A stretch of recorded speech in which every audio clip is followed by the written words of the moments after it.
Brother Nishio, and if you could please give your undivided attention as he delivers the subject, what God's kingdom is doing for us now. Brother Nishio.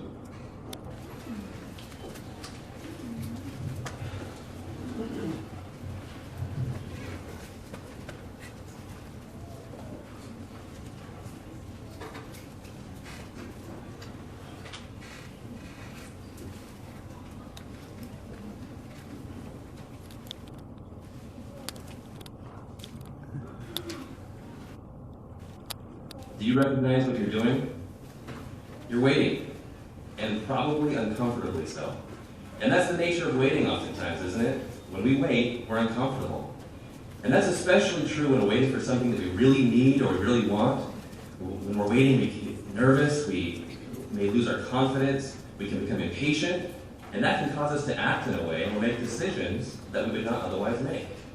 And that's true of the request that many people have been waiting for a long time. You remember, Jesus told his followers to pray, "Let your kingdom come." And he associated the coming of that kingdom with the doing of God's will as in heaven, also on earth. He tied it with the sanctification of God's name. But people look out in our world, where's God's kingdom? Is this God's will? No. So they become impatient. They've lost their confidence. And the same can happen with us. But the real problem is a lack of understanding. So let's get some better perspective by turning our Bibles to Psalm 110. That's Psalm 110, and we'll be looking at the first two verses. And bear in mind that in looking at this verse, or these verses, we're trying to understand a little bit better what this kingdom is that we're praying for. And if we can understand that, then we'll understand more about how that prayer would be fulfilled, and then we can understand when that would happen. Okay? So giving your attention to Psalm 110, verses 1 and 2, "The utterance of Jehovah to my Lord is, 'Sit at my right hand, until I place your enemies as a stool for your feet. The rod of your strength Jehovah will send out of Zion, saying, Go subduing in the midst of your enemies.'" Now, how is it that this verse helps us to understand what God's kingdom is? Well, let's identify this person that's referred to as my Lord. The Apostle Paul in the book of Hebrews helped us to understand that that's Jesus Christ. So in looking at this verse, we find Jesus sitting at the right hand of Jehovah in heaven. He's waiting.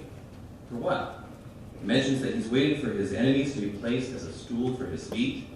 And then it makes this expression: "The rod of your strength Jehovah will send out of Zion." How does that expression, "the rod of your strength Jehovah will send out of Zion," help us? The New English Bible renders that verse, "When the Lord from Zion hands you the scepter, the symbol of your power." So when we're looking at this, Jesus was waiting for authority to be granted him, for him to be installed as king of the very same kingdom that he told his followers to pray for. And it mentions that this would happen at a time when its enemies were still in power, and we're also helped to understand its first administrative action, which is to go subduing in the midst of its enemies. So that's what we're praying for. We're not praying for a condition of the heart or for some human government. We're praying for God's government in heaven. So when would that happen? Well, Bible prophecy and chronology help us to understand that that establishment of God's kingdom has already taken place in 1914. Now that's a strong statement to make. Do we have any evidence to support that? Let's look at Revelation chapter 12.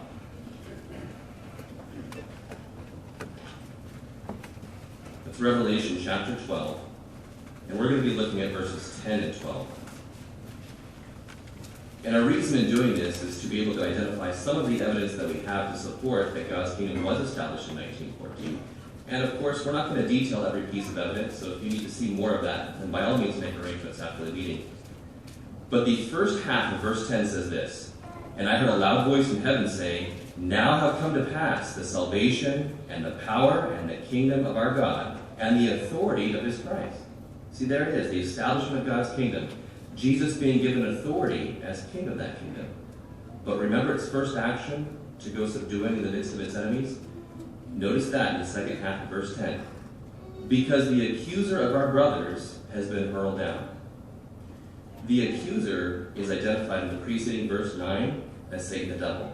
And that makes sense, because you remember that Satan was at one time a perfect angel in heaven, very talented and intelligent. He had much responsibility given to him by Jehovah, but he chose a course of rebellion. He chose to disobey Jehovah. And in doing that, what happened? Well, now not everyone in heaven was doing God's will, so God's will was not completely being done in heaven any longer. And that had to be dealt with, as it's mentioned here. So what result would that have in heaven? Notice the first half of verse 12. On this account, be glad, you heavens and you who reside in them. They could be glad, because now with this rebel gone and all those who supported him, there was uninterrupted peace and harmony in heaven. God's will being done in heaven as a result of the action of this kingdom. But here's the significant point for us in understanding.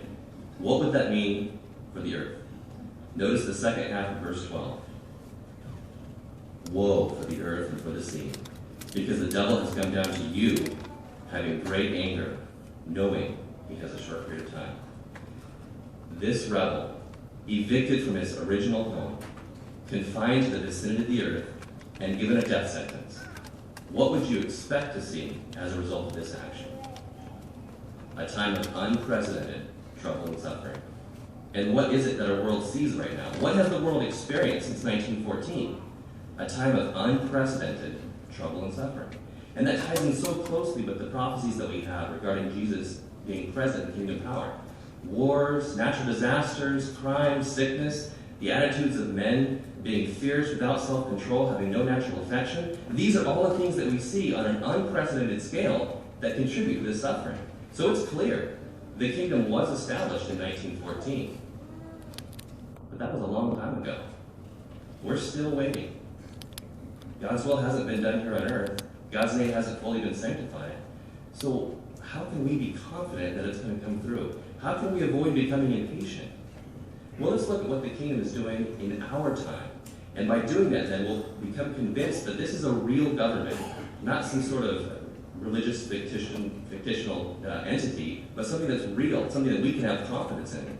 So to do that, let's look at Proverbs chapter 14.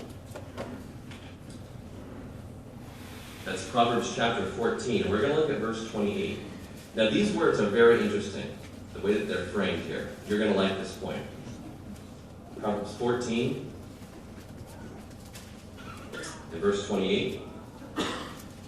He says, in the multitude of people, there is an adornment of a king, but in the lack of population is the ruin of the high official.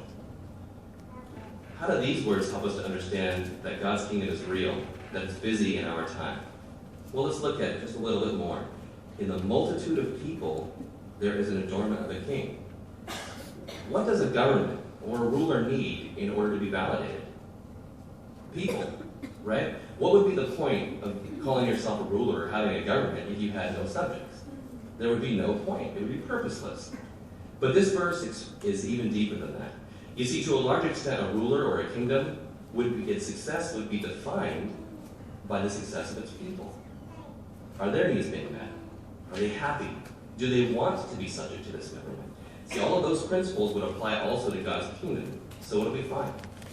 Well, since 1914, the kingdom has been very busy gathering in loyal subjects, people from all over the world, people coming from over 235 different countries. In fact, on average, there are more than 7.5 million people who claim to give their allegiance to God's kingdom. But are they happy? Are their needs being met? Well, one interesting factor to help us reason on that is the fact that none of these kingdom citizens were born as kingdom citizens. Each one chooses of their own volition to become a subject of God's kingdom and to give their allegiance to the kingdom. And the reason they do that is because they recognize what the kingdom stands for. They recognize who is ruling God's kingdom. They recognize what it's going to do, and they become excited by that. But another evidence that they are happy is this. When you're happy about something, what do? You talk. And the happier you are, the more you talk about it. And so we find these kingdom citizens are talking about God's kingdom.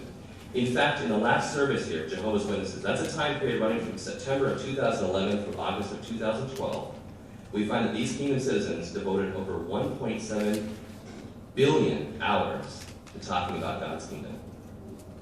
To put that number in perspective, 1.7 billion hours is roughly the equivalent of 194,000 years. That's a lot of time That's a lot of talking.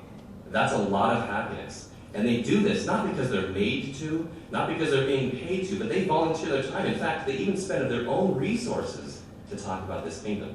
Certainly, they are happy, and these subjects are real. That's an evidence that God's kingdom is busy in our time. And to be honest, most of us are subjects of God's kingdom, so we know that. But what is it that kingdom citizens are talking about when they tell other people about the kingdom? Is it just the blessings? Well, they talk about the blessings, but there's much more. See, any government must have structure or framework in order to provide for the needs of its people to make sure that everyone is safe. And we find that in laws. And the kingdom does have laws. Now, a person at this point may object and say, those aren't real laws, those are religious ideals, suggestions. But that's not accurate, and that's not fair to say, because the kingdom does have real laws, written laws, and they're contained in the scriptures. And there are the basic ones that any government would have. Can't murder, can't steal, but they go deeper than that. They affect the way a person begins to address and groom themselves. They affect the way a person chooses to be entertained. In fact, the law is so comprehensive that it even has this very unique law. Let's look at it. John chapter 13.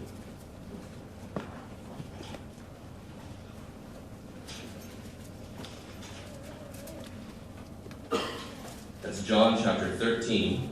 We'll be looking at verses 34 and 35. And this is a law that only God's kingdom could have. John 13, beginning in verse 34, it says, I am giving you a new commandment, that you love one another, just as I have loved you, that you also love one another. By this all will know that you are my disciples, if you have love among yourselves. There it is. God's kingdom has a love requiring that its citizens love one another. You can't do that. Can you make someone love you? So how can you have an entire body of people and force them or obligate them to love one another? That's impossible. And that's true for human governments. But this is the superiority of God's kingdom. When a person begins to learn about the kingdom and they bring themselves into subjection to that, then they put themselves in a place where they allow Jehovah and Jesus to begin to mold their minds and their hearts to affect the kind of person they are, helping them to develop a Christ-like personality to the point where they can legitimately be expected to have and display this love for one another. But we're not talking simply about feelings of affection. This is a very unique form of love. It's a self-sacrificing love, the same love that Jesus showed for his disciples. He made sacrifices for them. He gave of himself for them. He put their needs ahead of his own, to the point where he was even willing to lay down his life in behalf of all future citizens of his kingdom. So the point is, a kingdom citizen has to have the same kind of love. They have to make sacrifices for fellow citizens, to put their needs of other citizens ahead of their own, to the point where they would be willing to die for any other citizen of God's kingdom. That's a deep point. What a fantastic law. But is it real? Does it really work? Can we see any evidence of it? Would you like to see some evidence? Would you like to see some right now? Just look around you. So you came into this meeting hall today. You're surrounded by a group of people that's very diverse from all over the world. But are you worried about your wallet being swiped out of your pocket or your purse being taken away? Or those of you with children, are you worried unduly that someone's going to come and harm your children? No, the thought probably never crossed your mind, because this environment is uniquely different. It stands out. We've been to other places. We've been to movies and concerts and different places, but never do you find this kind of environment. And the reason for that is because of this law of love. It's real and it works. And to that point, one man locally, the first time he ever gathered with Jehovah's Witnesses was at a district convention of Jehovah's Witnesses in Long Beach, California. And he actually had a chance to work there at one point. So he saw the different types of people who were there, and he attended concerts there.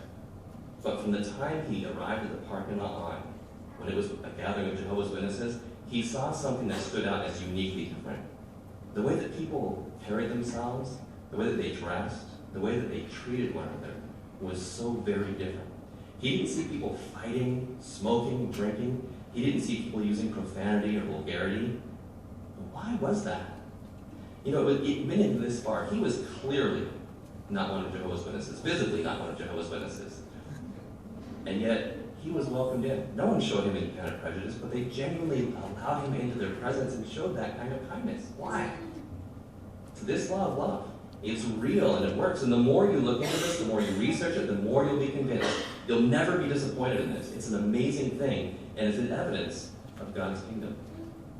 But you know, another law that's quite interesting about God's kingdom is that it requires all of its citizens to show proper subjection to the governments that rule over the area that they live in. Because remember, these citizens are being drawn from all over the world. So what kind of citizen is produced by God's kingdom? Well, notice this comment. One Russian scholar said, Jehovah's Witnesses are known throughout the world as impeccably law-abiding people. That's a high compliment. To be referred to as impeccably law-abiding, to have earned that reputation worldwide so that people that are not Jehovah's Witnesses are taking notice of that. A good example was in Haiti. In 1991, there were demonstrations, which led to riots, which led to looting. And so the police had to come in and rectify the situation, and they closed down one particular street. They stationed an officer at either side, and they made everyone exit. And as they exited, they were whipped because of what they were being involved in. But wouldn't you know it? Two of Jehovah's Witnesses, two young sisters, happened to be there involved in their ministry at that time. So they had to exit with everyone else. But as they came to the edge where the officers were stationed, they were let go with no discipline. Why the difference? See, they looked different. They had their literature with them. They were talking about God's kingdom. And this is what one police officer said.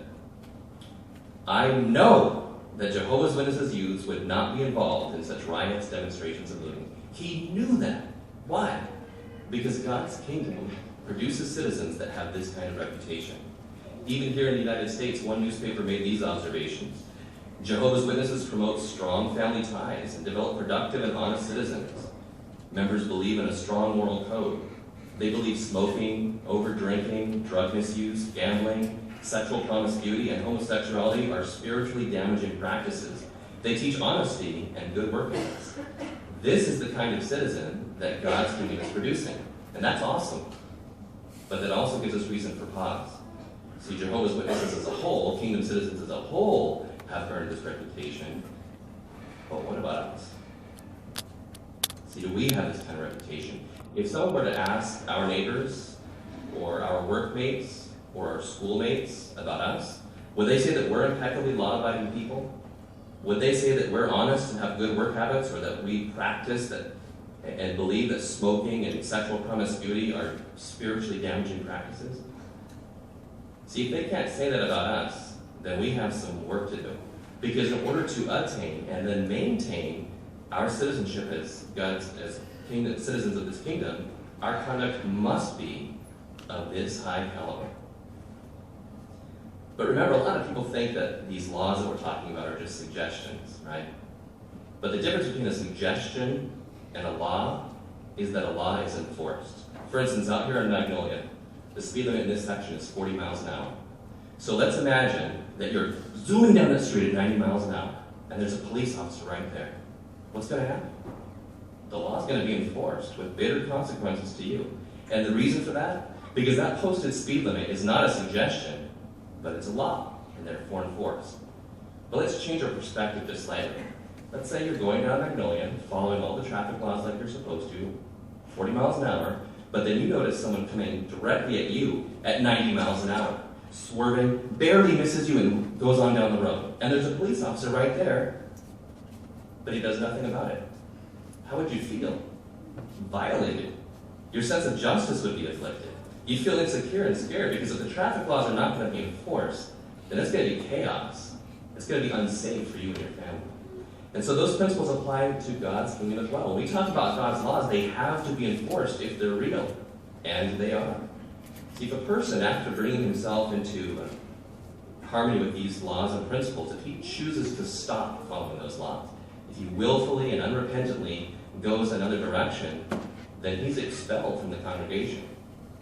And that's a bitter pill to swallow for us, for the person receiving that discipline. And it's not pleasant for the rest of us to watch. But that's a loving arrangement because the enforcement of those laws gives us a great sense of security. It's what allows us to come in here and feel like this is a pure and clean environment. It's what allows us to be secure that we're always going to have these laws properly enforced. Our sense of justice is validated in that.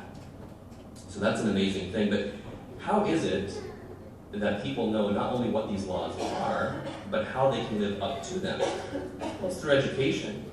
And wouldn't you agree that one of the basic obligations of government is to provide education for its people? Absolutely. And God's kingdom is no exception.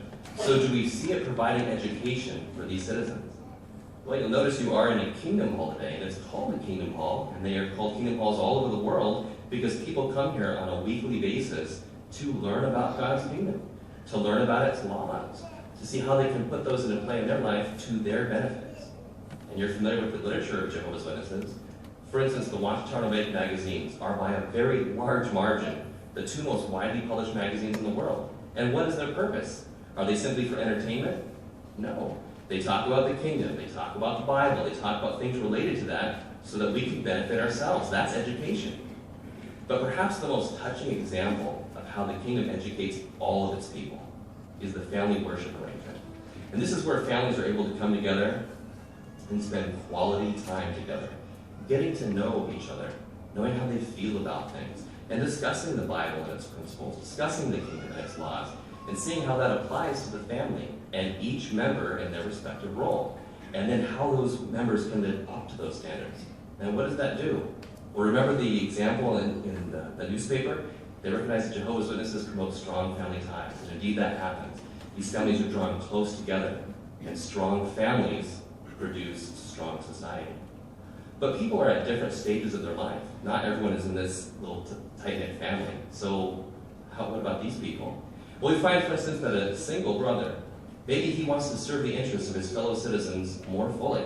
So we have the Bible School for Single Brothers, which is an intensive educational program allowing that person to learn how to apply these laws and how to best serve the interests of their brothers. Or you might have a married couple in a similar position. We have a Bible School for Christian couples, which also intensively educates them and shows them how to best serve the interests of their fellow citizens. And for those involved in the full-time ministry, for those who have special responsibilities in the congregation or at branch offices, there are schools that apply them. Everyone is educated and well taken care of. And there are no school loans, there's no tuition to be paid. This is offered free of charge to the students. Everyone is cared for. How different that is from the rest of the world. But it goes even farther than that. You see, remember we talked about these happy kingdom citizens, and they're talking about God's kingdom, spending all that time talking about them? One of the ways they do that is by offering personalized education to people that are not Jehovah's Witnesses. They freely give of their time and resources to help that person learn what God's kingdom is, what it stands for. And if the person has the interest and desire, they can learn its laws and bring their lives into harmony with those so they can join us as kingdom citizens. Isn't that amazing? Can you imagine if any other government in the world offered free personal education to people that were not even its own citizens? What a phenomenal thing. But this is actually happening. You see it. That's evidence that God's kingdom is real. It's in action right now. But we have all these citizens.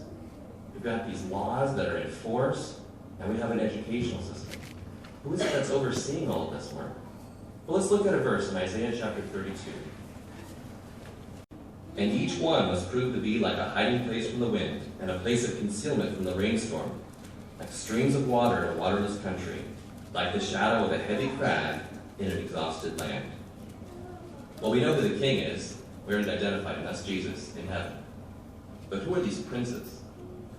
The Hebrew word used here for princes does not necessarily apply to a member of the ruling party or to someone in the royal family, but can apply to those who carry out the king's directives. And we find this verse fulfilled in the elders in each congregation of Jehovah's Witnesses. So these men, and that term elders, it's not a term of elevation. We're not putting them above anyone else. They don't stand above the rest of the congregation. They're fellow workers with the rest of us. The difference being that they've been specially trained, and they've earned a reputation for having the willingness and ability to serve the interests of their fellow servants. And you notice in those verses that I mentioned they would be a source of concealment, a hiding place, a source of refreshment to the other citizens, and that's true. In fact, the scriptures sometimes refer to these men as shepherds. Now think about a shepherd for just a moment, especially one in ancient times. Can you imagine one sort of relaxing in the grass, just taking his ease, and the sheep are out there Looking, keeping an eye out for predators to keep the shepherd safe? Or can you imagine those sheep bringing him food and water? That's ridiculous, right? It's the other way around. That shepherd is keeping a close eye out for predators because he's keeping that flock safe. And he literally directs them to their food and their water. And if one of them gets hurt, well, he binds up the wound. If one of them gets lost, he goes out and finds it. He may lose sleep over that flock, not the other way around. And that literally is true in the congregation as well. These elders serve as shepherds, helping teach and protect us. They are keeping an eye out for our needs and helping us whenever we need them. They may even lose sleep over us at times. What a wonderful provision Jehovah has given us. And that's evidence that God's kingdom is real. We can see Christ's authority being exercised right now in front of our very eyes. But it comes down to this. So either that request, let your kingdom come, and all the blessings associated with it, is really just a nice story, or it's a life-changing reality. And after having looked at this evidence, what do we see? The kingdom is real. It's here. It's ruling right now. We're feeling the evidence of it. So what should that do? Well, what is it that bothers you? Is it losing your loved ones in death? The kingdom's the answer. Is it violence and crime? The kingdom's the answer. Is it the economy or sickness? The kingdom's the answer. It's real, it's here, and you know about it. So it should strengthen your faith. And when we use that term faith, we're not talking about religious credulity or just a belief or hope. We're talking about convictions that move us to action based on evidence. And so it should make us want to tell others about this. We found the answer that we are all searching for. We know about it. Let's tell other people about it. But you know, so many people have lost their confidence. And so it's caused them to do things that maybe they wouldn't have otherwise done. They've made sacrifices for human governments, for humanitarian efforts, for scientific advancements, hoping to somehow solve the problems that we have. But none of those things have ever worked. And what's worse, none of them offer the promise of ever really working. Will you turn with me to one final verse, Psalm 145. That's Psalm 145. And then when you get there, just hold your spot there for a moment. We'll get right to this. Once again, that's Psalm 145. Remember these people. They've made all these efforts that haven't worked. It leads only to disappointment. But this is the contrast. If you put the kingdom first, if you make sacrifices for the kingdom, you'll benefit now, as we already are. We're being educated. It allows us to draw close to Jehovah and receive the comfort that only He can bring. But it will do much more than that. Because if we make these sacrifices, we will never be disappointed. But we will benefit now and then live to see the kingdom reach its ultimate fulfillment in sanctifying Jehovah's name, accomplishing His will on earth, and all the blessings that will be associated with that, as described in these final words. Please look at them. Psalm 145 and verse 16. You are opening your hand and satisfying the desire of every living thing. Thank you for your attention.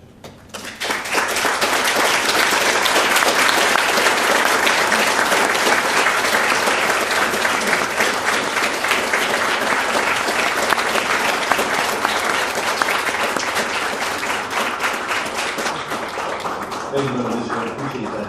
Helping us to strengthen our faith in God's kingdom and what it's doing for us now, and seeing that it is real. We appreciate that very much. Thank you. All in attendance, if anybody has any questions about what they heard or certain Bible questions,